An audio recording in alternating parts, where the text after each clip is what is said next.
wacu murimo. Yesu nashimye. Kugwaruka n'abantu badasanzwe. Burya muri abantu badasanzwe ndababwira. Iyo uriko uratambuka wumve ko uri umuntu adasanzwe kandi wumve yuko uri umwana w'Imana. Yesu nashimye. Rero nagomba kubakira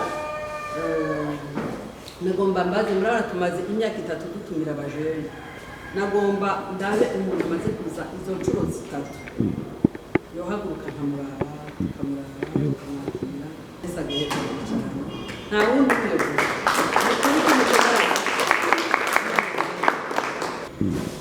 ko twifuza yuko ugwaruka baba abantu badasanzwe ko kuko Imana yabagiriye neza. None rero turabahaye kaze yimva mutima. Imana iguhezagire cyane kuko ndibaza ko wanezerewe kandi ndibaza ko byagufashije izi nyigisho turategura kugira ngo urwaruka rutere imbere, urwaruka rwimenye rwitahure. Yesu nashimye. None rero abamaze kuza kabiri nabo nyine ndabakeneye ndavuga ndabe abamaze kuza kabiri.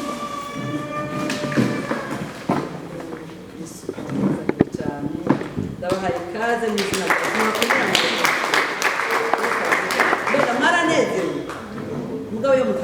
turabe ijambo ryanditswe mu gitabo ca Yeremiya igice ca 29 duhere ku murongo wa 11 havuga ngo kuko nzi ivyiyumviro mbiyumvira ko ni jewe uhoraho mbivuze ko ari ivyiyumviro vy'amahoro atari ivy'ivyago kugira ngo mbahe ivyizigiro byo mwiherezo ryanyu kandi muzonyambaza muzoza mu nsenge naje nzobumva muzondondera kandi muzombona nimwandondeza imitima yanyu yose. Amen. Yesu nashimwe. Iryo ni isezerano Imana yadusezeraniye. Yasezeraniye abakuze, yasezeraniye abato, yasezeraniye abatama, yasezeraniye abatamakazi. Umuntu wese ayirondera yavuze ngo muzondondera kandi muzombona nimwandondeza imitima yanyu yose. Imana ihabwe icubahiro. N'iryo jambo ry'Imana. Ndabakiriye muri seminaire y'ubutumwa bwiza. Uyi seminaire yateguwe ku bwanyu. Umuntu wese yakira icyo Imana yamuteguriye. Kandi muva ngaha muhindutse. Muva ngaha mubonye bishasha. Natwebwe nyine turabironkako kuko twabanye namwe. Yesu nashimye. Kuko Imana izi ivyiyumviro yiyumvira ku mujene wese. Imana irazi ivyiyumviro ikwiyumvira ko ari ivyiyumviro vy'amahoro. Ngo kugira iguhe ivyizigiro byo muri kazoza kawe. Ntimwifuza kugira kazoza keza? Abifuza kugira kazoza keza shira ukuboko hejuru. Amen. Yesu nashimye. Kazoza keza Imana yarakabateguriye. Kazoza keza Imana yarakabateguriye. Nico gituma rero uyu munsi mwicare mu vyagire mwugurura imitima. Imana yabateguriye ibidasanzwe bane. Imana yabateguriye ibidasanzwe. Natwe turabishingira intahe. Muraza kubyumva namwe. Muzogaruka mudushingira intahe kuko Imana ari Imana. Nuko rero kwari kubakira Yesu abaho umugisha umuntu wese yumve ko ari muhira kwa data, ari mu rugo kwa data. Sivyo? Aha ni kwa data wa twese. Umuntu wese yumve ko ari kwa data wa twese. Yesu abahezagire cyane. Yari ijambo ryo kubakira. Reka ndabasengera Imana. Mana data wa twese uri mu ijuru. Mana igira neza, Mana ishobora byose. Mana nziza y'icubahiro. Turagushimiye kubw'uyu munsi wa 1er Mai. Mana iyi tariki y'ukwezi kwa gatanu, tariki ya mbere, turayigushimiye kwa yidushikanyemo. None mwami integuro twarayiteguye nk'abana b'abantu, ariko ndagushima kwa dushoboje kuyishitsa kuko uri Imana ikomeye. Urugwaruka waragwiyumviriye ko. Warwiyumviye ko ivyiyumviro vy'amahoro kugira ngo uzobahe kazoza nziza. Mana yo mwijuru turabasengeye umwanya wose baza kumara ngaha mwami bumve baguwe neza. Turansi ibisigo, turansi ibintu biza kubarwanya mu izina rya Yesu Kristo. Ibibagwanya mu vyiyumviro, ibibagwanya mwami mu buryo bwose, amatelefone atariyo, mu izina rya Yesu Kristo. Yose turayugaje, turasabye connection y'ijuru ibaha ahantu, bwiza bw'Imana bukayanganira umuntu wese, mu izina rya Yesu Kristo. Twumva ubutumwa bwiza dutekanye, mu izina rya Yesu, kugira neza kw'Imana kuhabe, tukubone muri byose mwami. Aba bana mwami, ku kwezi mu Kirundi bakwita rusama. Turasabye mwami ngo basamishirize ku umugisha w'Imana mu izina rya Yesu Kristo. Mu mitima yabo hasamirane imigisha y'Imana, mu miryango yabo hasamirane imigisha y'Imana mu izina rya Yesu Kristo. Imigisha y'Imana mu mashure, imigisha y'Imana mwami aho bagenda hose mu izina n'abafise ubuzi mwami, imigisha y'Imana ibasangeyo. Iyi mvura y'umugisha igwe kuri aba bana bayumve mu izina rya Yesu Kristo. Amen. Yesu ashimwe. Yesu ashimwe. Ni munyishure Yesu ashimwe. Niyo ndigisha mbashaka abana tweshanje. Je nitwa Duhawe n'Imana Eliane. Nkuko abivuze Madame Immaculée, je suis mariée à un seul homme. Mfise abana bane, abahungu batatu n'umukobwa umwe. Hanyuma ndakunda Yesu. Hanyuma jewe ndumwigisha muri kaminuza y'u Burundi. Yesu abahezagire. Nibaza ko ari Yesu ashimwe. Hariho akantu ushaka babwirana ariko nanditse ngo akababwire cyane, nzi ko kabagora ko jewe mu buto bwanje nakoze amakosa menshi. Rero mugabo hari ikintu uyu wababwiye kiryoshe cyane ngo bikwiye ko wemera icuri muje na kemera, nubwo abandi baba bariko baramugwanya ngo wagikizwa we wa kintu kitaja mu bandi, wa kintu kitemera anniversaire, ico kintu akibabwire ko gose. Ikindi ca kabiri yababwiye ngo igituma ataja muri ivyo vyose ngo yarase objectif. Je mu bintu vyangoye mu bujene bwanje nta objectif nari mfise. Yesu abahezagire. Yesu ashimwe. Yesu ashimwe. Ndasavye munyishure n'ukuri. Yesu ahabwa iki? Ego ndanezerewe cyane. Ni honneur Imana ingiriye guhagarara imbere y'umugeni wa Kristo. Yesu ashimwe. Yesu ashimwe. Oya ntimurambike ko murambiwe hakiri kare. Yesu ashimwe. Ngira ubuntu n'Imana guhagarara imbere y'abantu nk'amwe, abantu badasanzwe, sivyo? Abantu badasanzwe ngaha muri mwebwe harimwo des futurs présidents, sivyo? Amen. Eko mutavyemera. Yesu ashimwe. Hariho des futurs ministres, hariho abakozi b'Imana bakomeye, hariho abantu bazokwimpacta iki gihugu. Yesu nashimwe. Yesu nashimwe. Turiko turaraba ba Obama, turiko turaraba ba qui d'autre, ba Mandela, turavye umuravye nk'ubu tuyakeraje afise 12 ans numumenyera kazoza. Yesu ashimwe. Ariko ugasanga Imana muri we yabitsemwe ibintu vyinshi. Rero uno munsi iyi seminaire canke aka kanya ko kuganira dufasha aba jeune kugira ngo bashobore la gestion y'ivyo bintu Imana yashize muri vyo pour une bonne cause. Haleluya. Haleluya. Imana yaturemanye ama potentialité adasanzwe, ibintu bidasanzwe, ibintu bikomeye. Rero mpagaze uyu munsi imbere yanyu, je me vois dans 20 ans, mu myaka 20, ndi imbere y'umukuru w'inama nshingamateka. Vrai ou faux? Ndi imbere y'umuntu arongoye Nations Unies, secrétaire général des Nations Unies. Vrai ou faux? Ndi imbere y'umurepresentante wa UNICEF ngaha mu Burundi. Yesu ashimwe. Hari abantu mbona batariko baravyemera. Haleluya. Yesu ashimwe. Uyu munsi ukazibona umuntu ari ngaha turahuye, nje ndabizi muzobinyibutsa sivyo? Muzobinyibutsa sivyo? Witwa nde? Saha. Turashobora kuzohura je narabaye mutamakazi uri mu ahantu kavuga ati bwa bundi vya bindi wavuga vyari ivyo. Kandi Imana iguhezagire cyane. Yesu ashimwe. Yesu ashimwe. Hari ibintu abantu batubonyemo kera tukiri batoyi, uyu munsi twavyisanze. Haleluya. Haleluya. Hariho ibintu batubwiye dufise 12 ans, batubwiye 10 ans, tukiri abana batoyi, washaka n'Imana ikabikubwira ukibazitse ivyo bintu bizoshika ryari. Ariko Imana irashitsa. Yesu ashimwe. Ndanezerejwe n'irya jambo presidente yatanguje, yavuze ngo kuko nzi ivyiyumviro nkwiyumvira. Can you imagine? Imana irikiri yumvira kuri Saha. Imana ni biga, ni macro, sinzi ngene twobivuga. Igafata umwanya, urabona mwe muravukana. Murabajumere. ariko umuntu ADN yiwe na ADN yiwe ntibahiye na gato. Sinzi ko ari mwebwe abantu bazogira biology bazogira iki. Aha anye dufise twese amagene atandukanye.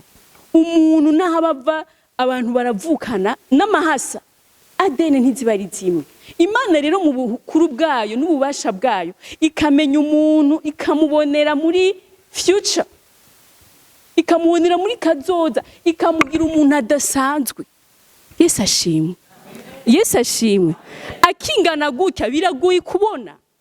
Nico gituma uca usanga umuntu yitwaye uko agira gute adashatse, uko ashatse.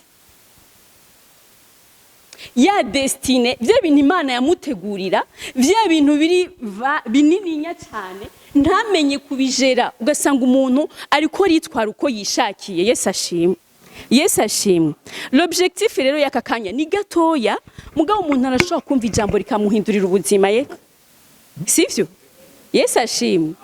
Umuntu yitwa Seki, wa muntu wo muri Bible yumva ijambo ry'Imana agaca avuga ngo uyu munsi ni wa musirikare, sivyo? Cagihe bari baboshe Paulo na Sila. Ngo bababoshe cagihe basanga abamarayika bababohoye. Ngo afashe inkota ngo yicumite. Paulo aramubwira ati ntiwigirire nabi, ntiwigirire nabi turacani ngaha. Ariko aca aravuga ngo uyu munsi agakiza karashitse mu nzu yanje, sivyo? Aravuga ati jewe n'inzu yanje ikibiriro ikintu gituma Satani agwanya abajene. Muramaze kubona igiti c'imyembe, sivyo? Muramaze kubona igiti c'imyembe? Urabona kijya giti kigitegwa kirabanza kikaba urubuto kikabora kigakura, umuntu akiranduye c'est fini, sivyo? Sivyo? Urashobora kugica imizi cyangwa ukagica amababi, at the end of the day ugasanga ico giti nta kintu cazanye, ariko bakivomereye. Uyu munsi tuko turabavomerera. Yesu nashimwe. Bakivomereye igiti kigakura, kikazana amababi, kigatanga ombre, kigatanga amafruit, kigatanga igitutu, kigatuma burya igiti mukibonye kujya gusa gifise amahore menshi. Abantu biga science de la terre murazi yuko kirafavoriza infiltration de l'eau, sivyo? Ntiyabaho erosion, ugasanga gifise amahore menshi menshi, ariko iyo bakidetruiza kikiri gito ugasanga indoto z'umuntu Imana yamugiriye ziraheze. Kubera iki? Kubera la gestion. Comment est-ce qu'on peut gérer notre jeunesse kugira ngo dushobore gushikira ivyo bintu bikomeye Imana yadushizemo, ivyo bintu Imana yaduteguriye, ivyo bintu bidasanzwe? Nababwiye mpagaze imbere yanyu, mpagaze imbere y'abantu bakomeye. Harimwo abagore bazokwimpacta isi, hari abagore bazonyiganyiza amashengero, hari abagabo bazonyiganyiza ama societe akomeye, kandi ari abakristo atari abapagani. Yesu ashimwe. Yesu ashimwe. Ivyo rero kubihambye utegerezwa kubifata hakiri gato. Witwara gute? Eske izi mpano ibi bintu Imana yashize muri jewe nobijera gute? Akagakiza Imana yampaye twege twagiriye ubuntu basha, twagiriye ubuntu. Ndiko ndaraba mwese la majorité n'abana benshi bavukiye mu nzu z'abantu b'Imana, sivyo? Hey my friend, hari ibintu mwasimvye, hari imivumo. Ejo twari ku kigandaro muri kohari rwaruka twarabuze umwana, abantu twari kumwe barabizi. Mardi uwo mupapa ariko aradushinga intaye aravuga ati mwebwe mwavukiye mu nzu z'Imana, hari ibintu mutazi. Abavyeyi banyu barabatwaye mu nzu z'Imana, barabasengera, barabakura kw'imivumo, ariko vous avez aussi la responsabilité yo kugarda ayo mavuta, ubwo buntu bwavuye ku bavyeyi banyu. Yesu nashimwe. Yesu nashimwe. Bon, tudatebeje narabonye theme bahaye iyi conference yanditse gute? Ninde yabonye theme ngo ayimbwire? Esther, vuga cyane rero. Oh, yavuga nk'umuntu azoba future représentante wa UNICEF, nukuzobwira muri Nations Unies. Haguruka, haguruka utubwire iyi thématique y'intu zenyu. Christ en vous, l'espérance. Christ en vous, chacun muvuge ngo Christ en moi, l'espérance de la gloire. Subiramwo, Christ en moi, 2. Yo, hari umuntu ariko arabivuga yigize. dusubiremo 1 2 3.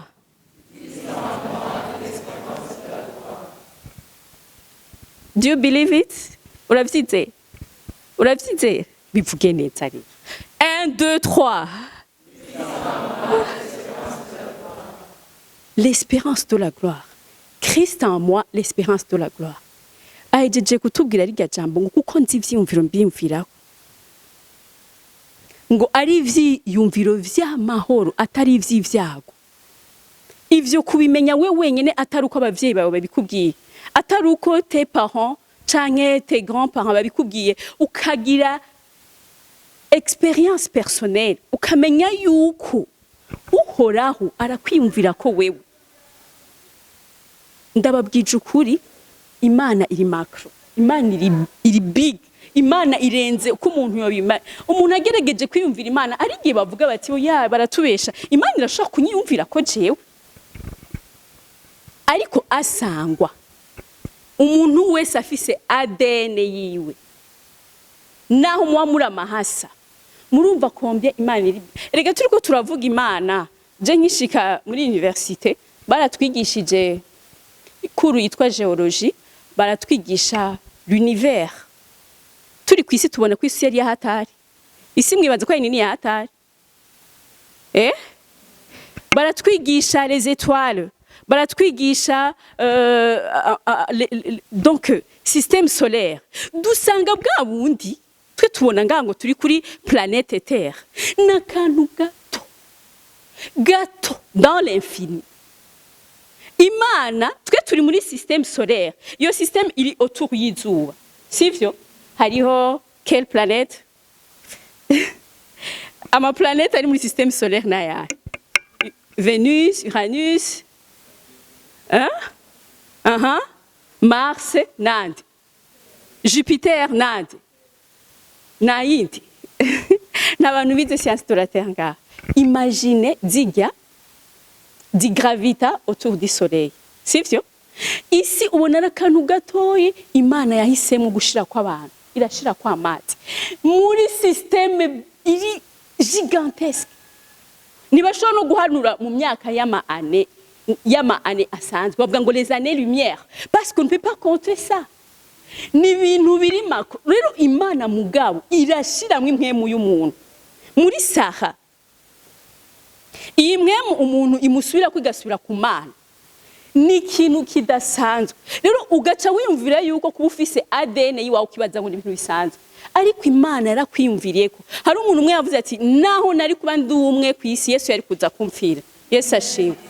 Yesu ashimwe. Yesu ashimwe. Alors, tugaruke kuri thématique yacu. Christ en moi, l'espérance de la gloire. Kristo muri jewe.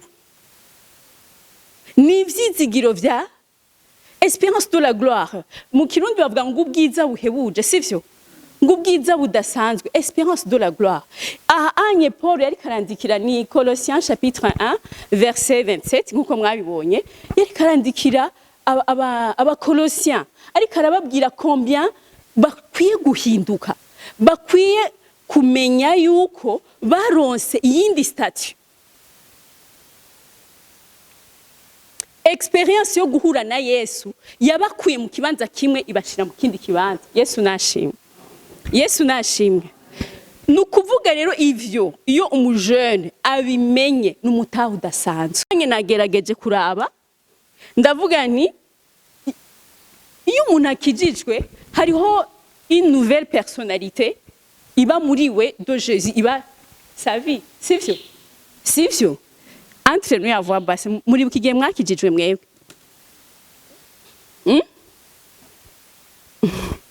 Sako bukigiye wakijijwe. Ngo kuva kiri buto niho yakijijwe. Nawe wakijijwe cyane. Yesu ashimwe. Yesu ashimwe. Ni sawa, wari kugiye wakijijwe. Ntabyo wibuka. Nawe. Dadi urabyibuka. Kujya nawe mama we yarimba mu mama kunahango. Yesu ashimwe. Yesu ashimwe. Je ndavyibuka j'avais 10 ans. Nari mfite imyaka 10. Rero reka ndababwira ikintu kimwe. Hariho ikintu iyi experience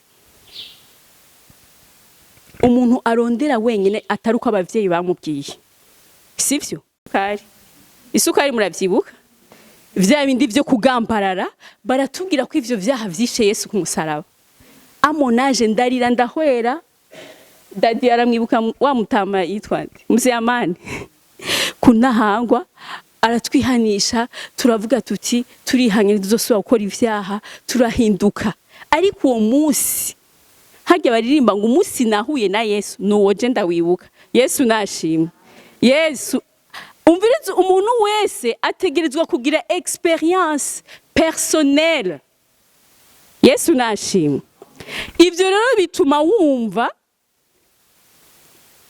nagira ntumira umuntu wese ataravyumva agenda birondere umuntu wese atarumva ati jewe hari igihe numvise ego twege turavyita kubatizwa muri mpwemu yera turavyita baptême du Saint-Esprit ariko twege twakuriye mu nzu y'Imana je sinzopfa ndavyibagiwe umunsi j'avais 10 ans mugabo j'ai fait l'expérience yo guhura na Yesu nkavuga nti Yesu kandi sinari bwakora ivyaha byinshi murako nari mutoya j'avais 10 ans nta muntu ngafise 10 ans twari dugise vya byo kugavu vyo kugambarara vyo kwishura nabi gutukana kw'ibisukari ariko Imana iratugirira neza Yesu nashimwe Yesu nashimwe aha rero handitse ngo nariko ndimvira si Christ n'est pas en nous iyo Yesu atari muri jewe aha handitse ngo le monde en nous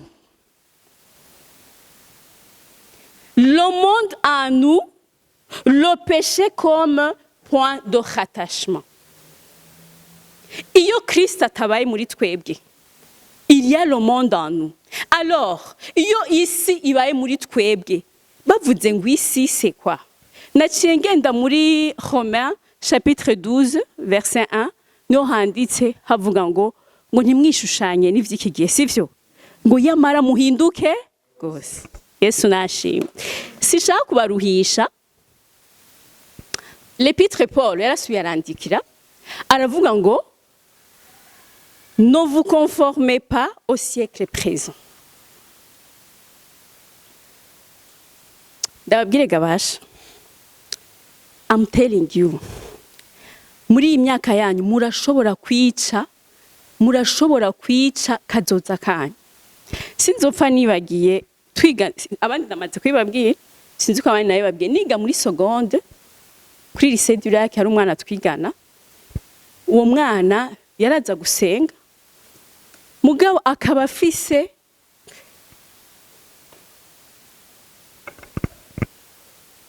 ibintu nyene abantu bose bemerewe muri imisi copinage yarafise umukobwa mugabo tukaja muri groupe biblique nkamuhanura nkamubwira nti oyasha ukunuku akambwira ati non Eliane wewe uri dépassé qu'est-ce qu'il y a avoir un copain nta kimwe bitwaye basha uyo mwana twarigana muri seconde yari afise amatalent yari afise capacité intellectuelle yari la plus jeune lauréate yari mutoya elle s'exprimait bien en français yara tora ma prix menshi en tout cas yari afise opportunité menshi murazi ikintu cabaye murashaka kumenya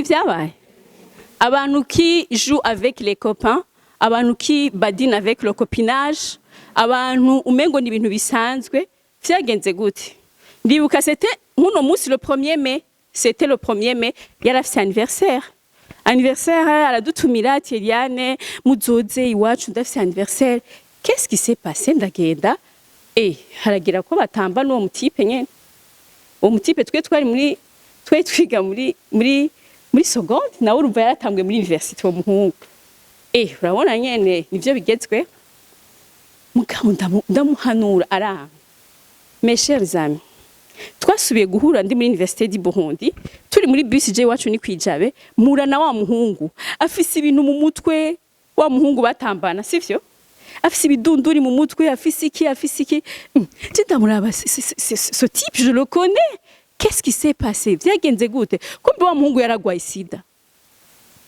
uravyumva uwo muhungu yaragwaye sida kandi à l'époque nta nivyo yarazi uravyumva uyo mwana urumva duhura muri université ari nko mu wa kabiri mu wa gatatu aca arambwira ati Eliane on va se marier avec uriya muhungu parce que twasanze tugwaye tuzogira mariage tubane.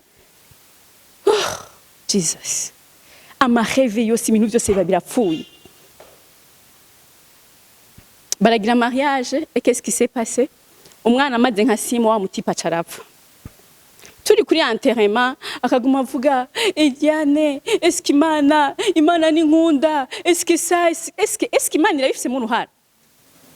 Imana irayifise mu ruhara? Hariho rero ama decision, hariho ibintu twebwe dufata, hariho ingingo twebwe dufata. Hanyuma ikindi naco, tu peux mourir pour 5 minutes de plaisir.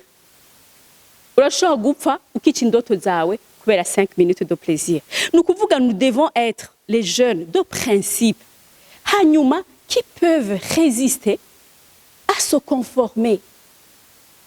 Iyi si tubona uno munsi iriko iradutwara vers ahantu habi, shetani ashaka kutwicira inzozi zacu. Turi kuri enterrement yaguma yidoga akambwira ngo Eliane ngo bikini biki ndamubwira Khaisa ndavuga izina ryiwe I'm sorry, nkavuga ni qu'est-ce que wowe uzi ko ufise uruhara, ndubizi ko ufise intuzenye.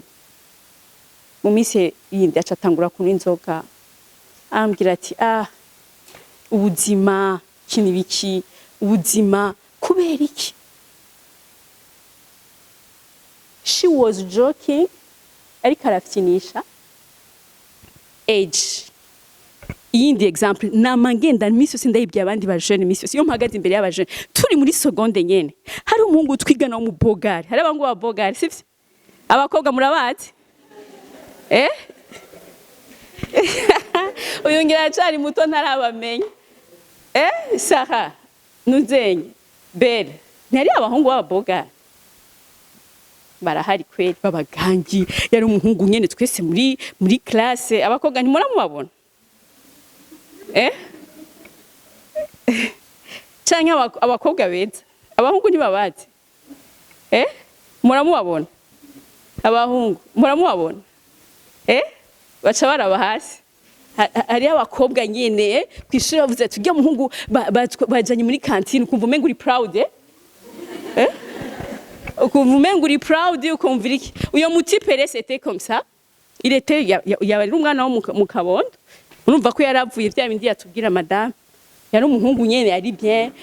Uyo muhungu urumva jewe nari nkijijwe, ntiyashobora yaranzi ko nkijijwe kuko urumva hari ukuntu je m'excuse naho ndayivuze sindayibabujije ndayivuze mbwa sindayibabujije sivyo.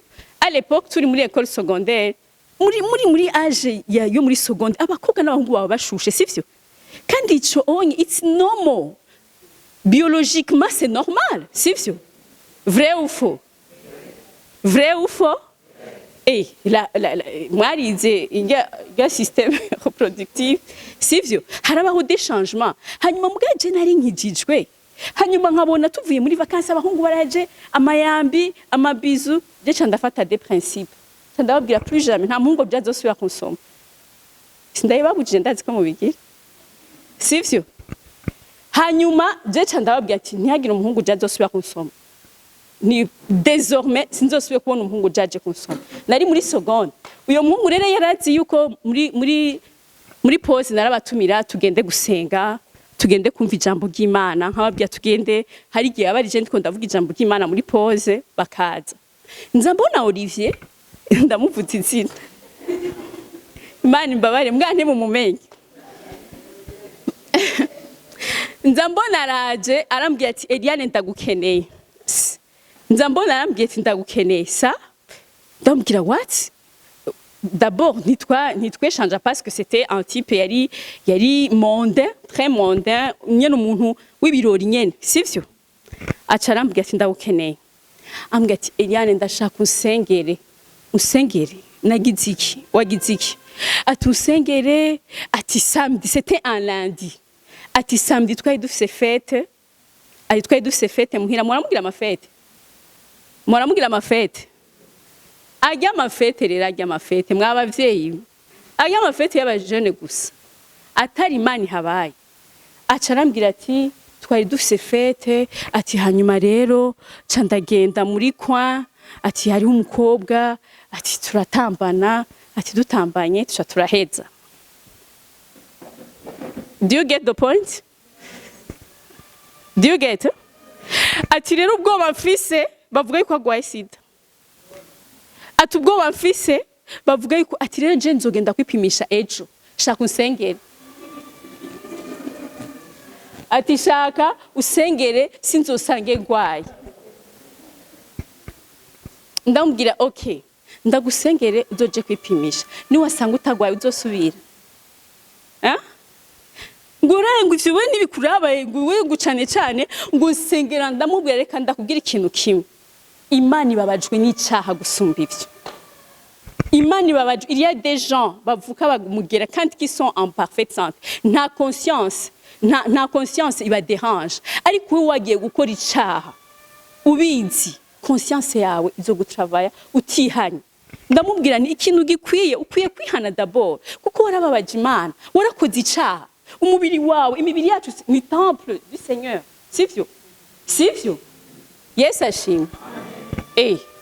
Le monde y'uno munsi bakubwira ati bana ne vous conformez pas au monde au siècle présent. Uyu munsi le siècle présent ni iki? Donc kubura umukizwa akwije vyangombwa umengo n'ubupfu. Sivyo? Yes ashimwe. Umengo n'ubupfu kubona uri umuhungu kina pas de copain, umuhungu agenda na Bible, ni bande basanya ama Bible. Duza amaboko hejuru. Abandi batayazanye ni bande? Abandi size Yesu ashimwe. Ndababwira ikintu kimwe, je narayiguze, nayo hona mfise kaka Bible gatoya. Ubu narayiguze ndayishira mu biro iwanje ku meza kugira ngo n'abapagani baje imbere yuko avuga ibirofa abone ko mfise Bible. Yes ashimwe. Ariko les siècles présents zitugira umunsi ngo tuzitwara mu telefone. Yes. Uri kuri telefone yawe uzubona message kuri Facebook, uzubona notification, ucutakaza intuzenye. Les siècles présents batubwira ati non, on n'a pas besoin de ces grandes Bibles. Ziraturuhisha, ziragira iki gitabo gutya kugitora nawe utobugisomye ni témoignage. Yes ashimwe. Yes ashimwe. Ariko les siècles présents umenga umukobwa atari au top. Apana ama Bible, apana ibiki. Ariko Paulo aravuga ngo nimwishushanye n'ivyiki gihe. Yes ashimwe. Yes ashimwe. Nukuvuga ngo uno munsi on est en train de jouer sur le raisonnement n'aba intellectuel. Ejo bundi narumiwe mes chers parents. Jewe abana banje kw'ishure nabonye baturungikiye application, baranditse abavyeyi baturungikira application yo guhereza abakobwa kugira ngo batrackinge ama period yabo bagize ama rapport sexuel ntibatwarinda. Ivyo ni ibintu biriko biratwangwa na UNICEF, ni ibintu biri finance. I'm telling you. Ndabibona muri groupe ndafise umwana w'umuhungu urumva wewe keske acarambira mama je nabonye abakobwa bose bazanye ama tablette ati no musi babemere kujana ama telefone bazanye ama tablette ati ya application ni yiki ndumva nisoni musigurira gute naramaramaye ndamubwira ntavyonzi mbwa narabeshe mbwa ndiko ndarondera façon no imubwiramwe abana bose et les parents sont à l'aise. Kandi ivyo ni ibintu biri finance. I'm telling you basha isi turiko turajamwo sinziza.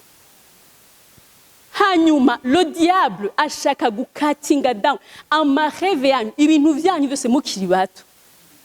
Uravyumva? Isi umuntu rero atinjiye mu Mana. Paulo rero avuga ati ne vous conformez pas au siècle présent. Urabona abana bo muri 5e primaire, 6e, 7e, 8e, bose établissement bose abavyeyi babo barabemere nimuzane yo matablette yanyu. Ama tablette yanyu ni ntuzenye ibintu byose barabije babizanye kandi umengo niyo siècle présent abavyeyi sont des preuves umengo bon oui ma fille kini biki il faut kwabona ces périodes une fois bishitsaga agatirigana akagira iki. Do you get the point?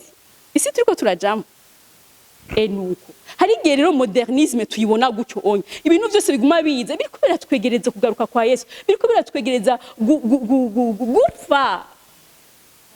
Inzozi z'umuntu zigapfa akiri muto, akiri umwana muto. Ndavuga ngo Jesus, ndabibona muri groupe sinshobora kuyaziza. Nisi turimo ikintu nkora abana banje je narakase na televiziyo iwanje nta ntuzenye bara ibintu je nabateguriye. Ndaja kuri internet nka downloading mwana wanje telefone yiwe ndakurikirana ibintu byose araba kugira ngo lo mieux ngirageze bukebuke ndamukure muri iyi si. Abandi bana baba bari kuri Instagram, baba bari kuri il a 12 ans, afite imyaka 12. Wewe wibaza uyo muntu uri kurarerera ngaho hano. Nukuvuga rero Paulo aravuga ngo ntimwishushanye kugira ngo iyo Christ en vous, iyo gloire kugira ngo muzoyibone muzoyishikeko. Ariko aragerageza Kristo nka gloire basha. Benshi mwebwe musaba parents bakijijwe. Hari murabona vos tantes, murabona vos oncles bagumye mu vyisi bakagira iki. Hariho ikintu twe tubasumbije. Yesu nashimwe. Yesu nashimwe. Aba bana bakuriye mu nzu z'Imana, aba bana bavutse ariko shetani abafitiye ishavu ryinshi, abafitiye ipfuhe nyinshi kugira ngo yice inzozi zabo, kugira ngo yice et finalement qu'est-ce qu'on veut? Twese dushaka kuba abantu bagezwe bari update, dushaka kuba tugendane n'ibigezweho, tugendana ivyo kandi bishaka kutwica sivyo? Alors ikintu nashaka kubabwira abana bacu, n'acceptez pas de recevoir la forme du siècle présent. N'acceptez pas, s'il vous plaît, n'acceptez pas. Il ne faut pas subir la mouvance actuelle. Ibintu bigezweho nibiki, il ne faut pas suivre la mouvance. Nta kindi bidushakira bishaka kutwica sivyo? Cherchez à plaire au monde actuel. Ushaka yuko abantu bose babona kuri classe, ushaka yuko abantu bose bageze nituvyanse kuba classe, kuba mugabo kubera iki aujourd'hui classe zose no munsi abantu bose c'est la nudité. Umuntu yerekana poitrine, umuntu yerekana amaguru, yambara ubusa niyo kuba classe sivyo? Sivyo? Vrai ou faux? I'm telling you, hariyo nk'ubunye n'umuntu ntanguye kubivuga ubwo butumwa ntibukigezweho muri iyi minsi. Ariko mwabakobwa bacu n'abahungu mukaba mushaka kuzogera kure, mukaba mushaka ko indoto zanyu zigera kure, mukaba mushaka yuko muzoshika kuri imigambi myiza Imana yabateguriye.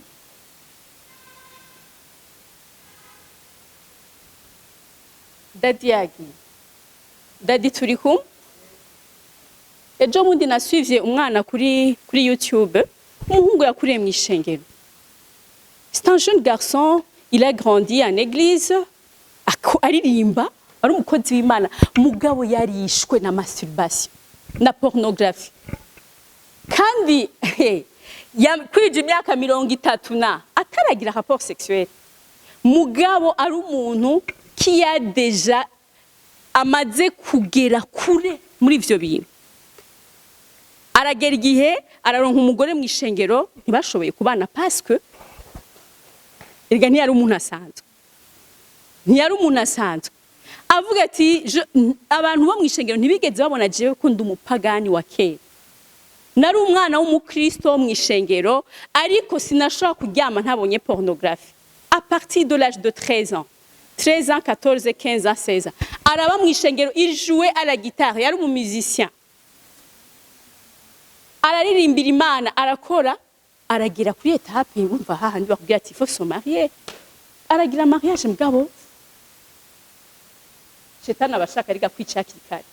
N'inshingano zawe uri marié ntibikunda kubera iki waramaze kuba accro. Aragera igihe aragira mariage umugore ntibashoboye kubana baragira divorce. Ndumigwa mwabavyeyi mwe. Umuntu arashobora kuba mu ishengero kandi rero curieusement il ne sortait pas avec les filles. Lui, il sortait avec son ordinateur. Vos téléphones, murabikiga abantu. ivyo bintu bizokwica amantuze nyayanyu. Yaramaze igihe kirekire kugira asubire gukizwa, kugira asubire kugaruka agire intimité na Yesu, vyamutwaye igihe kirekire. Aravuga ati no munsi narakijijwe mugabo ndafise umutwaro ku bantu bari muri mwishengere b'aba jeune. Et qu'est-ce qui se passe? Mwebwe abavyeyi banyu murabatinya, sivyo? Sivyo? Ugasanga wewe ntushobora kuja muri boîte de nuit, mugabo tu rêves de ce qui se passe là. Sivyo? Wowe ntushobora kuja kurondera umuntu ugasanga ivyo bintu tu pratiques ça sur internet, tu pratiques ça kuri YouTube canke ahandi hantu hose, ugasanga ivyo bintu biriko birakwicira ya migambi myiza uhora hagufiseko. Yesu nashimwe. Yesu nashimwe. Ibintu vyiza ni bibi, sibyo gahema. Ibintu bibi ni I'm telling you, none reka ndababwira ikintu kimwe. Murazi ko ngaho hanze umugabo atanwa inzoga bamwita ikijuju. Ivyo murabizi? Murabizi? Hari akana katanguye kunwa urumogi, umwana w'umujene. Nariko ndamuganiriza, arambye ndamubaza ndagusavye umbwire watanguye kunwa urumogi gute? Yari muri université, ndagusavye umbwire, arambye natanguye ndi muri 8e. Vyagenze gute? Ati nakunda umukobwa. Uwo mukobwa ntiyemera umuhungu amuvugisha atanyoye urumogi.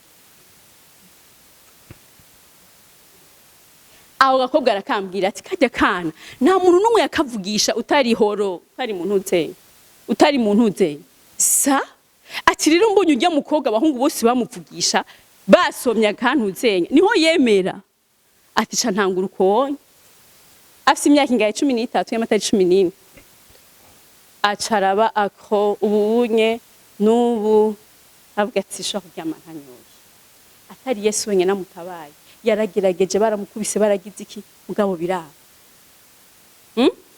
Il faut faire de l'effort. Turakikujwe n'igitungu. Turi muri monde. Mwebwe nuko mvuga muri abajene. Abagabo urabona abantu ubu nibisanzwe gukora ibyaha. Iyo rero utagize effort biroroshe kuba conforme. Usanga wikonforme kuri abajye bagenzi bawe bagusumbiye gukomeza, sivyo? Il faut refuser. Il y a les gens qui prennent tout sans discernement. Il y a les gens qui prennent tout sans discernement. Hari umugenzi mushasha, hariho mu voisine, umuntu kwishure, canke série nshasha. Erega nitwemeye kuri ibintu byose baje. Je nararanduye Facebook muri telefone yanje, na Instagram nta. Kandi ndazi ko kuyitunga atari cyane. Ntibavuga ubutumwa kuri Instagram. Kuri Facebook ntibavuga ubutumwa. Ariko je narakuyemo Facebook. Hari n'igihe mfatwa n'ibintu nkavuga na ntuzenya na YouTube dayikuyemo. Iyo shaka intimité n'Imana. Il faut faire de l'effort. Utagize effort ngugwane n'ibi bintu biriko biratubuza kuba ba Kristo, kuba abana b'Imana. Biragoye, sivyo? Il faut faire il ne faut pas tomber dans un suivisme mortel. Suivisme mu bicayije. Suivisme ni gukurikira umuntu ugakurikira ikintu cyose kije ariko ugasanga iyo suivisme il mortel. Tu as un ami, tu as mana y'umwicu. Reka ndababwira ikintu kimwe. L'épître Paul yabwiye Timote ngo wimenyereze kubaha Imana. Wimenyereze, exerce-toi. Mu gifaransa niho vyumvikana. Exerce-toi. Ni exercice. Ntushobora kuvyuka saa 2, saa 3, saa 4 ntusoma ijambo ry'Imana, ntufise umuntu ubona un modèle spirituel, nta muntu ubonera ko exemple, uvuga ati je uyu muntu ndamufise ko exemple. Kera twe twaba dufise abantu, ukavuga ati uyu muntu ni exemple. N'umuntu mugendana sivyo gasaha. Mubana mugendana ugasanga urafise akana gasenga muri generation yawe, ugasanga hari umuntu umubona ko ibintu ashobora kukwigisha sivyo ugaca rero umugira close que ça soit au niveau yo kwishura no kwishura je narondera umuntu azi ubwenge kugira mbere umugenzi sivyo none atanyigishije ibiharuro uravyumva nkarondera uwo muntu uravyumva. Alors refuser d'être différent pour tomber dans la masse. Refuser abantu baranka kuba différent mais ngoba nk'abandi bose. Il faut accepter d'être différent. simaka duse n'abantu b'isi isi iriko iradutwara ahantu habi isi iriko iradutwara ijya gloire dushaka gushikako ntayo tuzoshikako uravyumva Yesu ashimwe nta majambo menshi ifise novuga ariko notanga ama exemple menshi novuga ariko mes chers amis Christ en moi l'espérance de la gloire ivyo bintu vyose Imana yashize muri mwebwe il y a le diable qui est là qui rôde kugira ngo abikuremwo mupfe mukiri bato gupfa ni gute n'amatalent ni destine zanyu kubera iki la gestion namambwira aba jeune kumva ko uri attiré par un garçon quelqu'un de sexe opposé ce n'est pas un péché ni morphologie il y a organisme mugabo la gestion comment est-ce qu'on gère ça ucurondera mu partenaire ucurondera mu copain ucugwa muri suivisme mortel ucugwa muri nuzenya ariko rero Paul aravuga ati ne vous conformez pas au siècle présent mes chers amis imbere yanyu Imana yabateguriye abagabo beza yabateguriye abagore beza yabateguriye carrière nziza yabateguriye ibintu vyiza abana beza yabateguriye kazoza keza ariko vous avez la responsabilité yo kubigarda dès le bas âge Yesu ashimwe sinababwiye ingene uwo muhungu yabaye wa muhungu yambwira yasanze agwaye pour 5 minutes iminota 5 alors il n'a pas accepté ça yaciye agira trouble mental acagira trouble mental acatangura gufata rero gusenga vy'ubusazi bana gusenga vy'ubusazi utasenze acatangura gusenga afata ishapure akagenda mwibarabara akagenda jusqu'à maintenant donc il n'a jamais accepté iyo ntuzenya iyo ibintu vyamushikiye hari n'igihe abantu baca berekeza amafuti ku Mana ngo none abandi kuba bagira amarapport sexuel je na cangwara I'm telling you muracari bato bane bacu kubw'imbabazi z'Imana turabinginze ngo mugwanire iyo kazoza kandi en plus yuko tuzoja mu bwami bw'Imana Petero yaravuze ati mbega hari umuntu Yesu yavuze ati nta muntu numwe yahevye ibintu vyose atazobishumbusha incuro umurengera ngaha kwisi aha kwisi 100 fois imagine incuro 100 n'Imana yadusezeraniye hamwe na la vie éternelle umurengera ivyo bintu vyose mbega ndababaza ikintu kimwe moi je n'ai jamais eu de copain sinigeze nkundana n'umuhungu muravyemeye mengo ni muvyemeye aranse kuvyemera urya muhungu hari vrai ou aranse kuvyemera kandi iwacu ni kwija iwacu ni mu bwiza ni mwazo navuye ruguru misko mukuyakuye n'igiswahili ndakitse jewe navukiye kwija mugabo je n'ai jamais eu de copain mbega birashoboka is it possible murandabira sindenganya umwanya Yesu nashimwe I'm telling you batwigishije twebwe tugikura kijya gihe bakatubuza ibintu vya copinage hajya kunahangwa kuri eglise wacu bakatubuza ibintu vya copinage bamengo nica n'umuhungu akwandikiye ngo je t'aime yo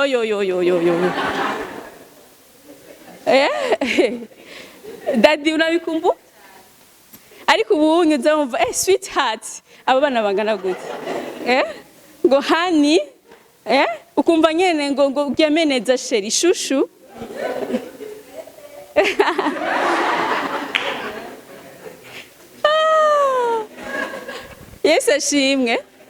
Yesu ashimwe kandi rero burya sinari mubi cyane ubu narabaye mubi sinari mubi gose ubu nye naravyibushe naragize ibiki naragize ico gihe nari 8 ans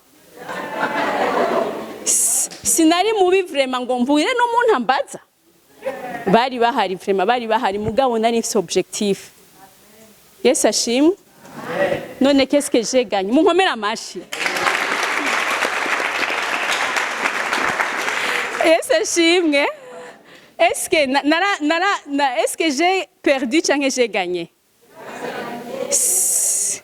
mes chers amis reka ndababwira ikintu kimwe biracashoboka umuntu yumvira ko bidakunda ibintu umuntu yumvira ko bidakunda ukavuga ati je nzokura ntagize copinage canke nanje ujya mu kopi ejo wundi tukiri narigishije kuri Cedora CP bujewe abana narabigishwa nyene nkabigisha kuko nari nziro diable shitani ashaka kwitushira abana bakiri bato shitani ashaka kugufitinisha agufitinisha nakajya gahungu kibaza ngo ni blague ugasanga ibintu bera arabitse ko namwigishije nama ndiko ndababwira ivyo bintu nzambona rero umuhungu après 5 ans aje kumbwira ati uyu muhungu yari muri université arambwira ati madame narakwanse ati narakwanse je niga kuri CPB ndamubwira wanyankiki ngo narifise umukopine ngo turagenda urabigisha ngo bijya bintu ngo acarampeba ngo arambwira ngo madame Elias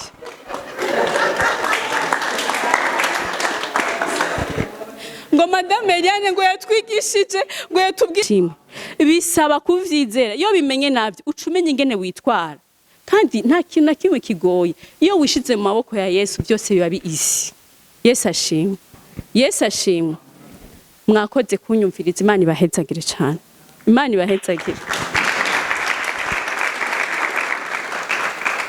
eske mwarakijijwe warakire Yesu nk'umwami n'umukiza biragoye utaragira rencontre personnelle avec Jésus kandi nous avons nos mamans pasteurs nico gituma nababwiye ni toujours il faut que umuntu aba afise umuntu amufasha spirituellement sivyo ukamenya exactement ukaganiriza abana bubu generation zubu ntibavugana n'abantu babasumba spirituellement ntibavugana n'abakozi b'Imana iyo rero umenye identité yawe tu acceptes l'identité yo kuba umukristian hanyuma iyo identité shasha iraguha amalimite haba hariho ibintu twemerewe n'ibindi tutemerewe iyo rero iyo umaze kumenya iyo identité witwara selon ton identité hanyuma iyo umaze gukizwa hariho ibintu byinshi ubona dans le monde idukikuje ariko par la force de Dieu par le Saint-Esprit ukabica hejuru Yesu ashimwe iyo ni exemple imwe nkuko kubaho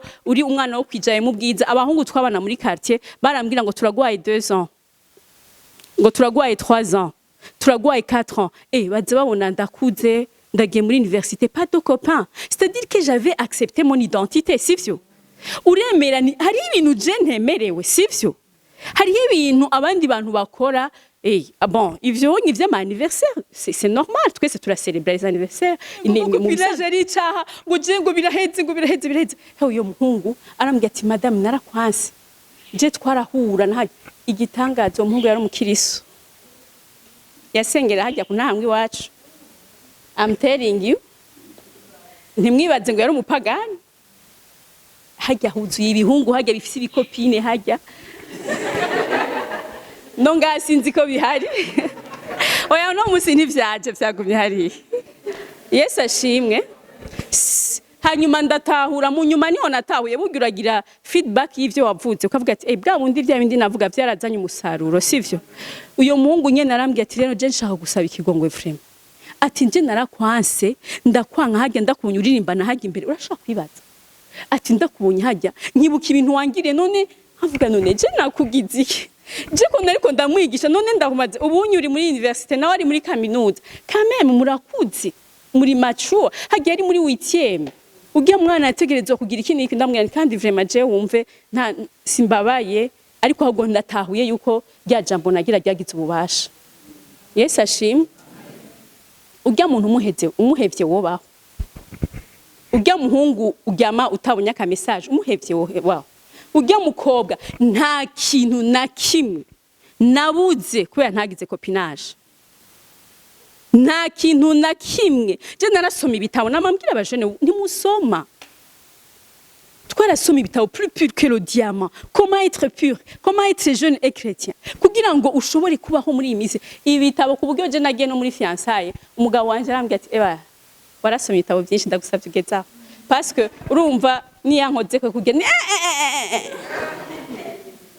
nivyo nibiki arambwira ati mbega mana mwicu we ivyo bitabo byose wasomye mugabo byaramfashije I'm telling you exercez-vous gira exercice nimugire exercice zo kuba saint, zo kuba abagororotsi, zo kugwanira iyo gloire muri Kristo Yesu. Yesu nashimwe, Yesu nashimwe.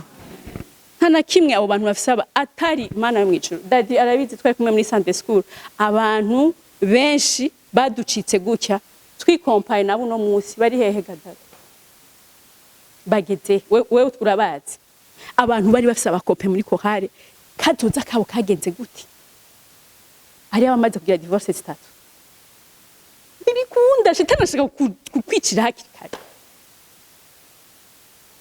hari abamaze kwahukana kandi bari mwishengero ugasanga ari mwishengero aguma yentretena andi ma relation ari unfair Imana ibona ikababara. Iyo ni objectif ya shetani kugira kugire gute yice inzozi zawe, yice kazoza kawe, yice nta kindi. Ni wifokasinge ku mashure yawe, ni wifokasinge kuri zo ngabiri Imana yashize muri wewe. Ngira baraza kubitubwira kugira ngo utere imbere ukure hazogera igihe. Don't worry. Ivyo byose mwipfuza vyo gukundwa vyo kugira igihe hazogera igihe. Nta muntu yapfuye abwira ati je narakuze kubera bajya abana babavuye ruguru barashika twigisha abanyeshuri babavuye ruguru bagashika gisagara kamanza kikaba abwira mwe mufise 3 ans fata principe muri zo 3 ans je n'aurai pas de copain. Jewe nje kwiga imyaka 3 mpeze objectif yanje nkabwira je ko ntigeze ngira umukope nta numwe avyemera. Madame uratubesha je sindababesha. Je n'ai jamais eu de copain kubera ari principe kandi vyarandinze gukora ivyaha vyarandinze no mu buto bwanje. Yesu abahezagire cyane. None bene data niyo majambo y'Imana nifise ko tuvugana iyo ndonsaba jeune numva ndyohewe cyane kuko mba mfise umunago mushasha. Imana ifise ibintu bikomeye cyane izokorera muri mwebwe. Imana ifise ama projet akomeye izokorera muri mwebwe. Ikubonye saha irabona descendance yawe ikabona nshimwe bisaba kuvyizera iyo bimenye navyo ucumenye ingene witwara kandi nta kintu na kimwe kigoye iyo wishize mu maboko ya Yesu byose biba biisi. Yesu ashimwe, Yesu ashimwe.